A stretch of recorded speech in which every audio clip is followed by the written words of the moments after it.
Egun on danoi, eta gaur hemen batu gara helburu argi bategaz.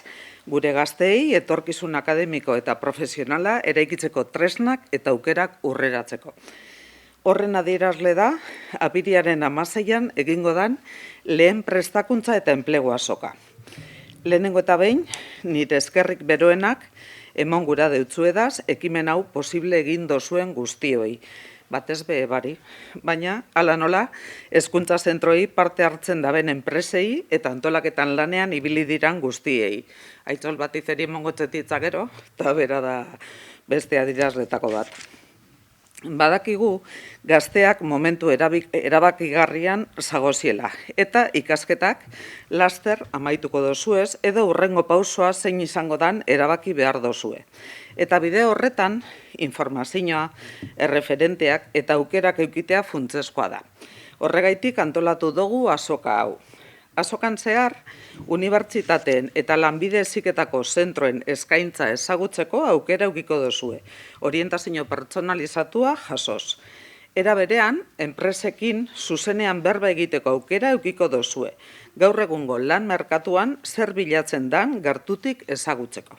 Horrez gain, tresna praktikoak be eskainiko dira. Lan elkarrizketei zelan aurre egin, kurrikuluna zelan hobetu edo zuen gaitasunak zelan balioan jarri. Azoka hau ez da informazio gune bat bakarrik, harremanetarako eta inspiretako gune bat bebada. Aukera bat da zuen zalantzak argitzeko, beste gazte batzuen esperientziak entzuteko, eta batez be zuen etorkizuna argiago irudikatzeko. Udalak argi dauka, gure gazteen etorkizuna, gure udalerriaren etorkizuna dala. Horregaitik lanean jarraitzeko dugu aukerak sortzeko, gazteen laneratzea errazteko eta euren garapen pertsonala eta profesionala bultzatzeko. Ekimen hau ez da isolatua. Zuok, bezalako programekin batera, gaztei entzun parte hartzeko espazioak eskaini eta euren ideia garatzeko aukera emoten jarraitzen dugu. Azoka hau, pausu sendo bat da norabide horretan. Espero dugu, lehenengo edizio honek etorkizunean jarraipen eukiko dauen bide bati hasiera emotea. Eta urtez urte, gero eta gazte gehiagorentzat erreferentziazko hitzordu bihurtzea. Amaitzeko, gonbita luzatu gura deutzuet. Aprobetxau azoka, galdetu, parte hartu, eta ireki zuen buruak aukera barriei. Zuen etorkizuna eraikitzen hasteko momentua da, eta bide horretan esarie bakarrik egongo. Orain, aitzoleri pasautuko dut hitza, azokari buruzko zehetasuna gehiago emondagia zan enpresa parte hartzaile baten ikuspuntutik. Eskerrik asko da noi. Egun on danoi, ni aitzol bat itnaz, Aizilan enpresako arduraduna, eta lehenengo eta behin eskerrak udaletxeari gonbite hau bialtzea gaitik, gure parte hartzea mai inguru baten izango da, eta mai inguru horretan besteak beste gure historia, gure nondik norakoa salduko dugu, zelan sortu ginen, zer egiten dugun, zelan egiten dugun eta zer behar daukaguzan planteatuko dugularik. Eta hor, jente gazteagaz egiten dugun lana eta daukaguzan beharrak be adieraziko duguz.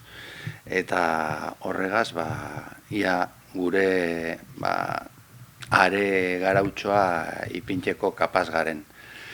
Badakit beste erabateko enpresak behongo diela dinamika honetan, enpresa industrialak, eta hor ikusten doan aberastasuna da ikuspegi desberdinak ekarteko aukera izango dugula. Gu kultura enpresa bat gara, gu eskara enpresa industrial bat, eta egiten dugunaren egiteko moduak eta daukaguzan behar izan profesionalak be desberdinak dira. Eta desberdintasun hori ekartzean ikuste dut oso importantea izango dela eta funtsezko gauza bat izan leikela. Gu prest gauz enpresa moduan datozen galdera eta beharrei erantzuteko, eta ni aitzol moduan behintzat gogotsu nau gazteekin harremanetan egoteko. Gazteekin daukagun harremana normalean oso azkarra izaten da, oso joan etorrikoa izaten da, eta holako aukera bat eukitea egun oso bateko jardunaldi baten eurekaz egon eta euren behar, interesak eta ezagutzea, eta guk eskaini alde utzeuzan aukerak partekatzea niretzat oso interesgarri izango da, osea, hoize besterik ez. Eskerrik asko.